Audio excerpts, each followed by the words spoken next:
Yeah, I hope this also the audio is looks like it's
Oh no, it's Test 2, test 1. Well, we're back here at McLean Park. Gabe Sustick and Jack Keffer. has left a couple of guys. Strands 2 with 2 runners on. Trey Truitt about a foot away from a home run down the left field foul line. That one gets up into the gap into left. A good relay throw in, but just not in time. And 2-0 lead here in the 4th inning for Falmouth. First pitch by House and a big swing and a miss by Kading. At one point, somebody's going to jump on it. He really is. House has got to move to that outside corner with these. Dings off one of the cargo holders here. It'll be an 0-2 count for Grenner.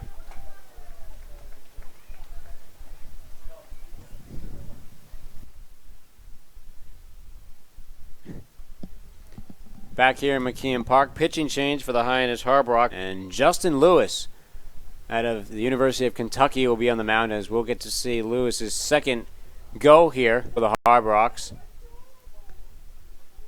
With 2 outs here, and Lewis sets in a base. Dylan Morris still at second. 2-0 lead for the Falmouth Commodores. The 1-0. 2-1 count as blasting Alex House hit 2 batters to load the bases. Way outside by Godfrey. 3-1 count. 2 straight batters loaded the bases. And then an RBI double. At McKeon Park, Justin Lewis still on the mound for Hyannis. A 3-0 lead for Falmouth. As the bottom of the lineup and Caden Grenner will come to the plate. Lewis still on the mound for the Harbor Hawks as he gets a first pitch. Goes for a ball a little bit beneath the knees of Grenner. Yeah, and really a tough way to go on that final inning for Hyannis, stranding the bases loaded there. On the inside corner for a strike. And Gabe, you and I were talking about this a little bit with John Cabral. I don't think that Greneur actually caught that ball. It looks like it bounced before it hit his glove, but with all the force outs going on, it might as well have been a double play. In the dirt for ball 2. And I agree that it was definitely a low call there. I mean, it was hard to tell. You would need to be close up to see if it did bounce into his glove or if he did a good job concealing. That's all you really need to do, though. Ball 3 on the outside corner as Lewis struggled a little bit in the last half inning. Gave up a leadoff hit and an error from Rutherford and another hit to load the bases.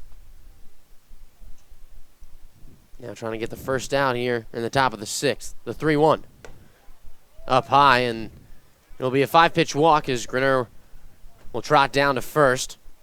And we'll bring up the top of the lineup in Kevin Merrill. And it seems like not much motion in the bullpen, so it's going to be Justin Lewis's inning for the most part, unless things turn sour for him. Motion definitely going on, though, in the bullpen for Falmouth, as we'll wait to see if we see Godfrey in the bottom of the 6th. A left-hander warming up for Falmouth, and a left-hander at the plate for the Commodores is taking off his Greneur, but throw is not in time to the left of second base there. And Greneur takes off on the first pitch and has himself a stolen base. Yeah, Santiago had the speed there, but he was off there as Rutherford. He was moving in, and then he had to reach out as it was going to his left and not able to apply the tag in time. And Lewis, a big body, 6'6", seems to be slow to the mound, at least in part because of his height. Can't get around on that curveball. Lands outside for ball 2. Well, Merrill, he's been on base once today. Led off with a single in the 3rd inning. Also stole a base. Here's the 1-1. Chop to first. Cody Henry has got it. And he'll tag the bag for the first out of the inning as Greneur advances to 3rd. And Falmouth again within striking distance with a runner 90 feet away from the plate. And that's where that stolen base comes in so good for Greneur, as he avoids the double play and he gets in scoring position once again. And Coach Ron Polk coming out there giving some defensive cues for his defense. As Polk, a powerful force, even for his age, has a large defensive book that he hands to all of his players in the beginning of the season. And this one calls for everyone to move in. Boy, there's just some fantastic coaching that goes on here at the Cape as Polk, one of the greatest coaches in NCAA history. Some say inventing NCAA baseball, one of the founders at the peak of the popularity. Here's the 1-0. Fastball down the middle. Snap throw down from Santiago. But Greneur is safe, and we've seen Santiago. He loves to snap it down to 1st and 3rd. I mean, yeah, he's spectacular at these throws, and it makes you wonder how sometimes he's off on those throws over to 2nd where he can – those are much more pressure throws there when you talk about going from 3rd to 1st, and he does those very well. 2-0 pitch is in the dirt. Santiago blocks it and stares down Greneur. The rivalry of Greneur, who steals that base on Santiago, and he's trying to get him right back. 3-0 count to the number 2 hitter in Bryce Johnson. Johnson has not reached base today, has 2 strikeouts. As Lewis pumps across a fastball down the middle.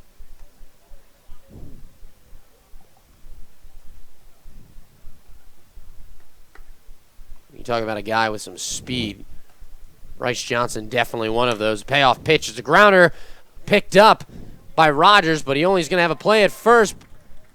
However, the throw just getting away from Cody Henry there, and everybody's safe for Falmouth. A 4-0 lead now here in the top of the 6th. Yeah, and it seemed a little bit too much of a hesitation there by Rogers. You could see that he wanted to make the play at home, but saw that Greneur was too quick to go over there. Will be recorded as a hit though, and really for Rogers is, I think, just too hesitant on what to do. Two arms warming in the Harbor Hawks bullpen. One out here in the top of the 6th. Michael Gigliotti at the dish for Falmouth.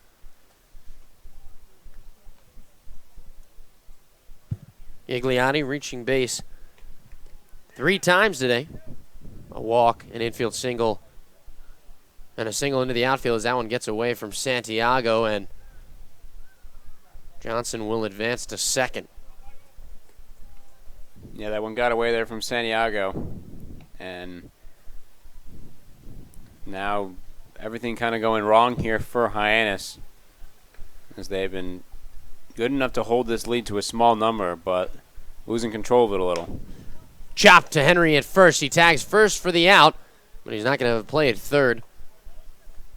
But I think that's a smart play by Henry. I don't think you want to try and risk throwing over to the third. You lose the play there, and then Johnson's easily going to come home. No one's going to have a chance at making that play. So I think smart of Henry, seeing Johnson already was halfway there, wasn't going to even try it. Doesn't want to throw the ball away, and Cody Henry has been solid there at first base defensively in the 5 games played for Hyannis. Willie Berger at the dish for Falmouth as Lewis drops in a curveball for strike 1.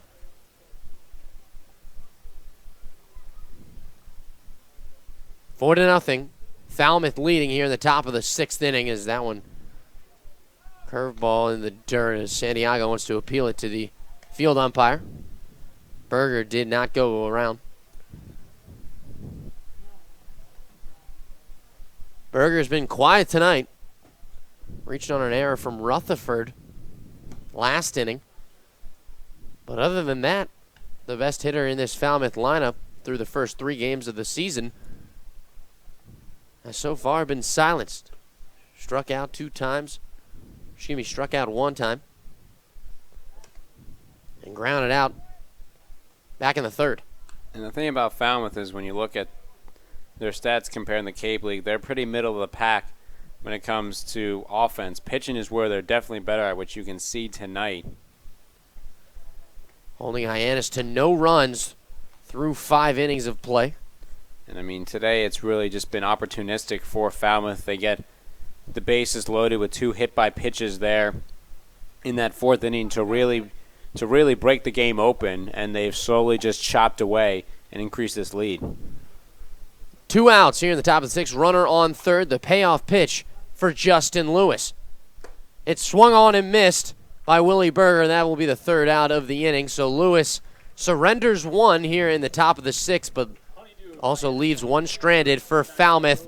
2 hits in the inning for the Commodores, and now Hyannis trying to get some runs back into the bottom of the 6th inning. This is the Cape Cod Baseball League Network at McKeon Park, home of the Hyannis Harbor Hawks.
Out of Baylor will take his cuts against Keegan.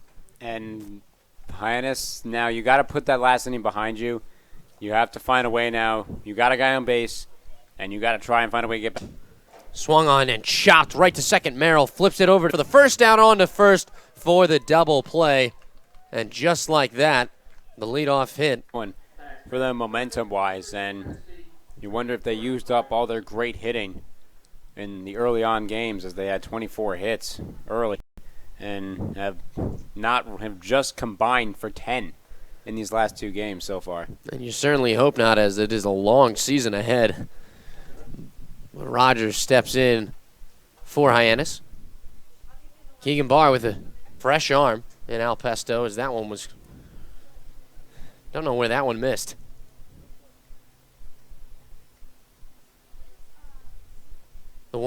Another error. This one is going to be a passed ball. Santiago, he had a strong throw down to first, but Cody Henry just... Hyannis still has to go through some trouble. Well, the catcher, Michael Cantu, will come to the dish.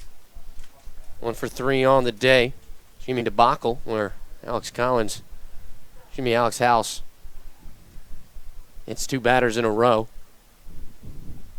being Clark and Cantu. Field, Clark's going to try for 3. He's going to test the arm of Truitt, and he's going to beat it out. So Clark round.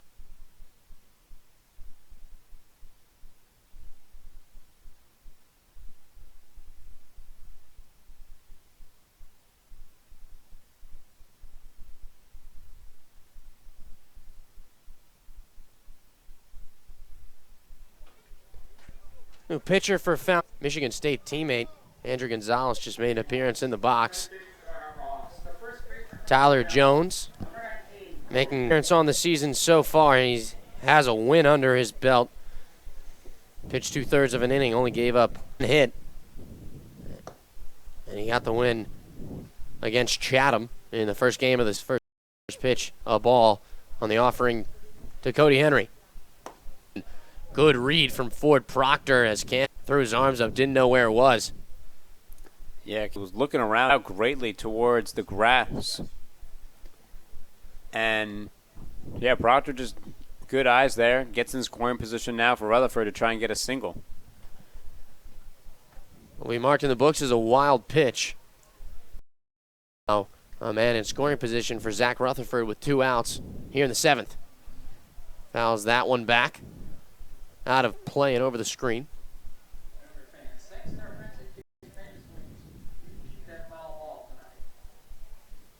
By Rogers, who makes the catch near the pitcher's mound.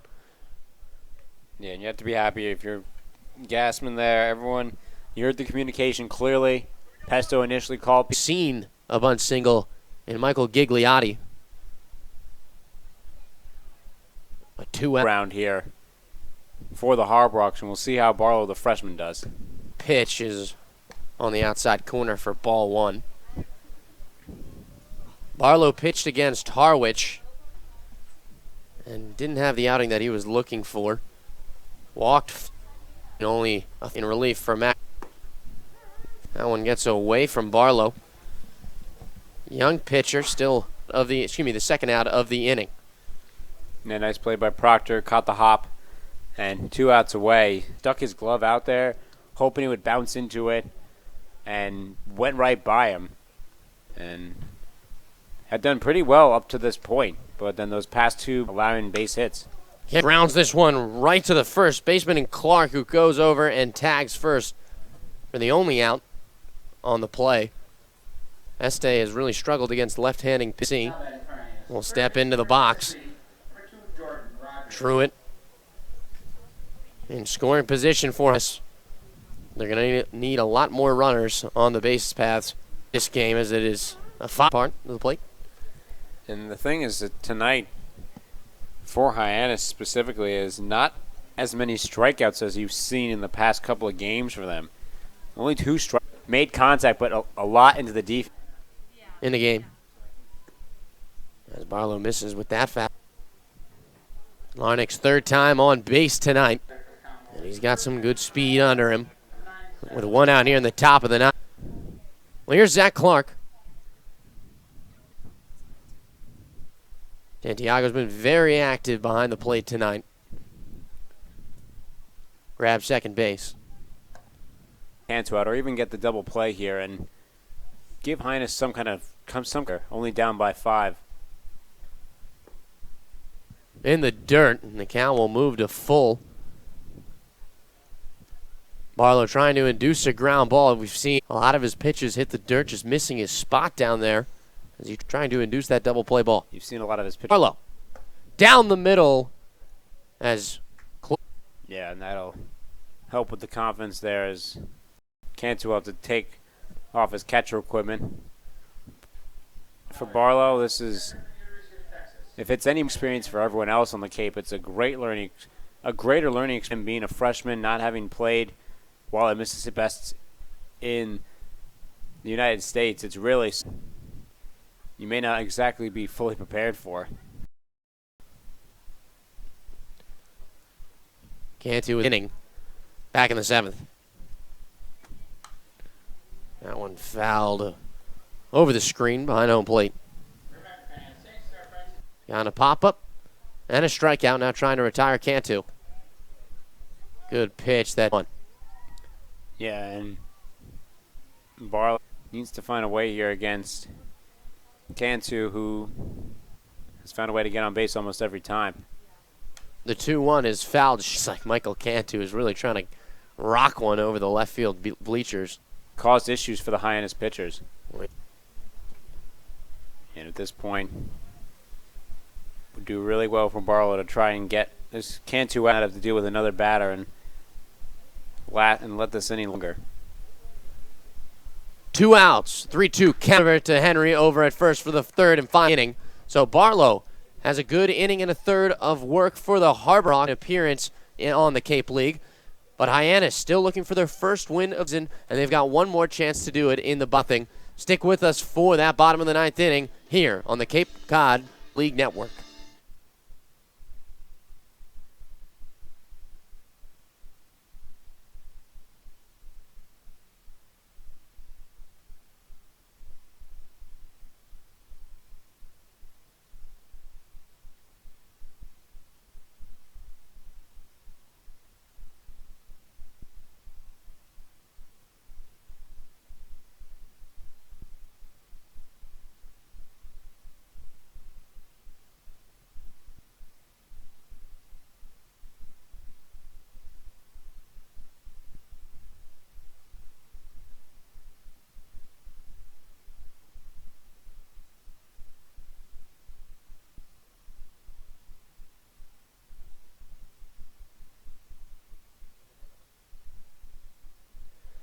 Last chance for the Harbor Hawks here in the bottom of the 9th inning. As pitching change for Falmouth, it will be Stephen Valines, who was Falmouth's closer last season, has 16 appearances, a 2-point. As we talked about Big 12 schools earlier, as Drew Wharton, the pinch hitter, will go down on one pitch the 9th, and now 2 outs away are the Commodores. Did pretty well last year in relief for Falmouth. Enough for Falmouth not to be able to find a way to make it into the says they've faced multiple injuries later on in the season and just couldn't get their hitting ways going for them. The Lions also doing the closing for Kansas. 13 his sophomore year and had 5 this year. A better ERA, though, at 2.13 this season compared to a 3.40 in his sophomore year. As Cody has strike 1 go by, and then he watches strike 2 go. 8 hits tonight for Hyannis. 0 runs scored. Falmouth 5 runs on 10 hits. And Hyannis really struck at the beginning of the Cape Cod League season. Yeah, I mean, and then a couple of big by Greneur, and that will be an error for the chest of Greneur at short, and Henry will find himself on base for the first time tonight. And Henry did a good job there as finally gets on at a lefty position. Sure yet, they have not given it an error or a hit yet for either side as we await that decision. I would think they're going to give it a hit because the number for Falmouth has changed to 11. But I guess we will have to see. It's tough for Falmouth to get a hit when they're not even hitting. Actually pretty impressive, to be honest. Santiago grounds one off the middle. He could be 2, and it will be 2. That will be it for Hyannis.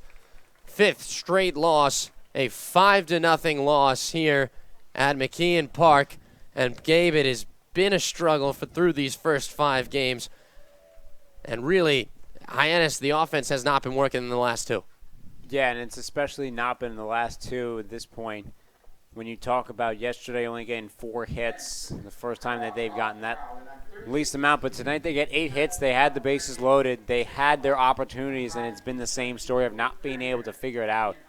But you still can see that they made good contact. You like tonight, though, as I mentioned previously, 2 strikeouts only tonight, so they put the ball in play a lot, just not in the way that they wanted it to. So I think you have to like that if you're Andrew Gassman. They're seeing the ball a little bit better. They're taking better swings. They're letting pitchers work them a little bit more. So I think that's what you have to look at. I mean, look, you still have to find a way. I mean, we've talked to a lot of people, and this team isn't down about as much as you would think being 0-5. There's still a long way for the season to go. And offensively, they have what it takes to be there, but it just takes turning it around in the right moment. I think that's just what it's going to take for them. Ford Proctor coming up here, and it's finding the right defensive position for them to finally turn on the winning side. An off day tomorrow for the Harbor Hawks, a much-needed one to think things over after this 5-0 loss. Only 1 run scored in the last 18 innings of play. And Gabe, we talk about the struggles of the starting pitching early in the season. Alex House came out, did a nice job, only let up 2 runs in about 2 2/3 of an innings pitched. The bullpen did well. There was only 1 earned run in the night. Excuse me, 2 unearned runs on the night. But really, you're not going to win games if you're not going to score runs, and that's what it comes down to here. No, I think you have to like what House gave you today. Aside from that those 2 hit by pitches that were really what doomed him in. He looked confident out there coming in for his first start until that point. And, yeah, it's hard to record, but it's really been the same issues for Hyannis. Aside from that game yesterday, they've gotten great contact on the ball, and they've just not been able to get ahead of teams a lot. I mean, look, Falmouth has a great pitching team. They showed it. I mean, they showed it especially by throwing in different guys at them. They weren't letting some guys stay in there long enough to on. But same story, you got to keep reloading, and you have an off day tomorrow to kind of get things situated and see what happens. And then, in fact, head right back to Falmouth to play the very same Commodores. First win of the season. 5-0 loss here to the Falmouth on Thursday evening. For Gabe Sustek, my good broadcast off here on the Cape Cod Baseball League Network.